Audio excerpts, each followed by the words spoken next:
Kita sekarang berada di dalam Ativa Advance. Okey, saya nak tunjuk setting. Setting ni sama juga dekat Azia Advance dan juga dekat Alza. Macam mana cara? Kalau kita masuk gear sahaja, dari P ke R tu, pintu terus lock. Okey, jom kita pergi dekat setting dia. Kita cari vehicle setting. Okey, tu nampak tu vehicle setting.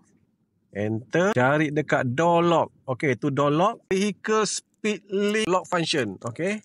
Sorry lambat sikit. Off, tak payah. Itu ikut kelajuan kereta. Kalau kita bawa laju sikit baru dia lock. Kita nak kat sini. Shift position link door locking function. Kita on kan. Tu dah on kan. Tekan enter dia akan on off lah. Tu on. Bawah lagi. Tu nampak. Shift position link door unlocking. Tu tak payah. Kalau kita dari D, kita pergi P dia auto unlock. Walaupun kita tak nak buka pintu tu, dia lock. Tak payah. Dia unlock. Sorry.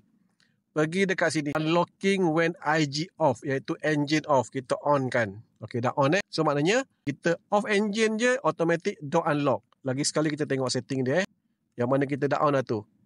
Shift position link door locking function. Kita tarik dari P ke R, dia terus lock. Lepas tu kalau kita matikan engine, dia terus unlock. Okey, itu saja.